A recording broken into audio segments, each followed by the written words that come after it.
Hi everybody and welcome. Today we're going to learn how to use that crazy looking double-ended crochet hook and Tunisian crochet in the round. This will be useful for adding sleeves to a garment such as the point style cardigan or any other Tunisian crochet project that has worked in the round. So let's go ahead and get started. So go ahead and grab your hook and your yarn, and we're going to start off by making a slip knot. If you don't know how to make a slip knot, no problem. Go ahead and check out the tutorial I have linked below. That'll get you all set, and then come back. Then you're going to want to chain 40. 37, 38, 39, and 40. Alrighty, so now we're going to make a circle, and the first thing you're gonna want to do is make sure your chain is nice and straight and not twisted. Do so by pulling it through your fingers like so. Again, making sure it's not twisted. You're then going to place your hook through the first chain. You're going to then yarn over and pull through the first and the last chain, creating a circle.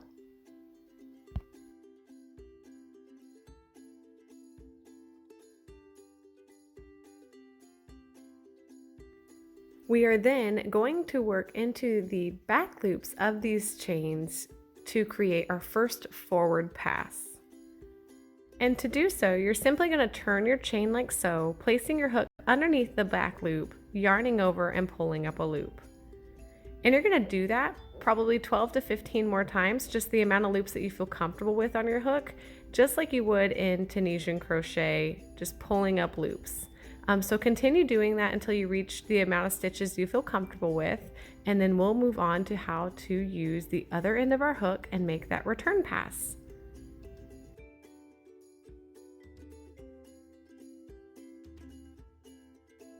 Okay, so I have 13 loops on my hook.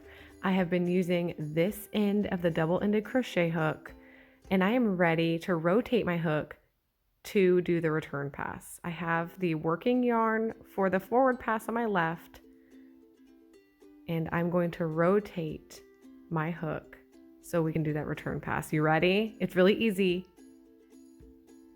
Floop. That's it.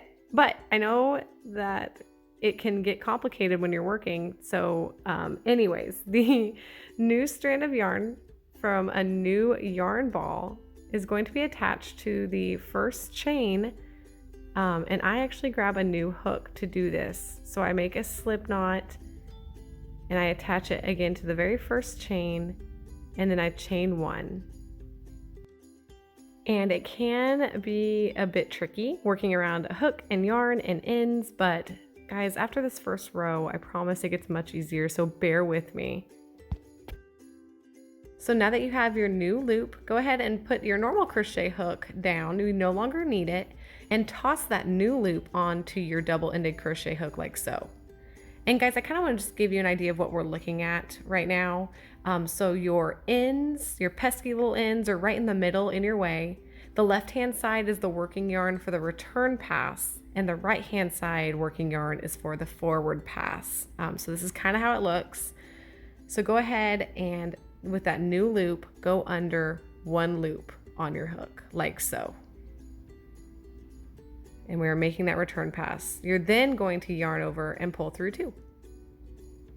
And that's the repeat. So yarn over, pull through two.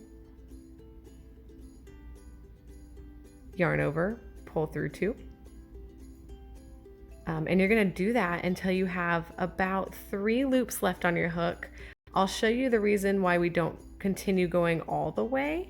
It's because your loops get really loose, and so we stop at about 3 to 4 loops on your hook. So let me just continue just to show you what not to do.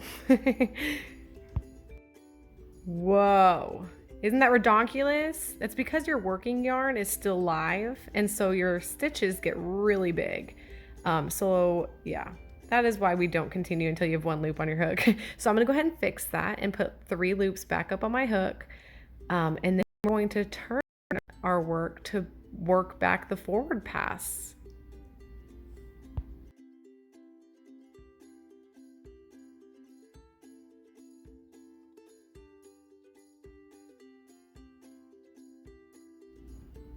I have 3 loops now left on my hook, and we are going to prepare to rotate clockwise to do the forward pass. But first I'm going to show you what not to do.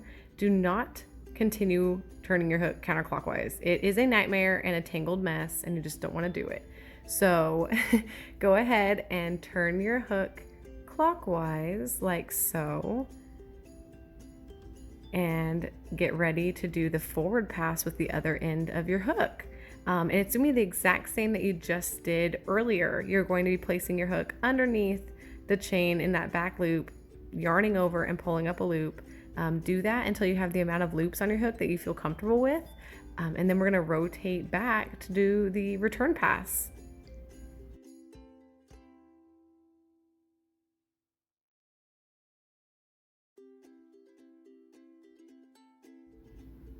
Okay, I have the amount of loops that I'm comfortable with, not very many. I don't want it to get too tight.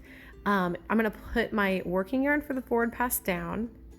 I'm going to then rotate my hook counterclockwise like we did before. And I'm gonna grab the working yarn for the return pass like so. You're then going to start the return pass again by yarning over and pulling through 2.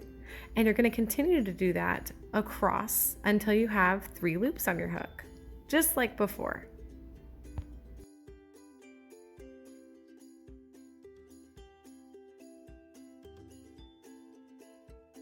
Alrighty, I have 1, 2, 3 loops, and we are ready to lay down our working yarn for the return pass and turn our hook clockwise so we can do the forward pass again.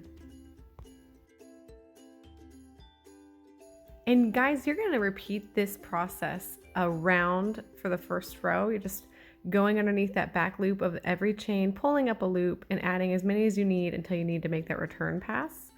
So I will meet you at the end of the first round, and I'll show you how to keep continuing in the round once you reach the very first Tunisian simple stitch. So again, continue around and I'll meet you back soon. Alrighty, so I've worked my way around, and see how this is a little wonky? We need to fix that. We don't want to work when it's all twisted, so make sure your ends are facing downward like so, and untwist your first round. There we go.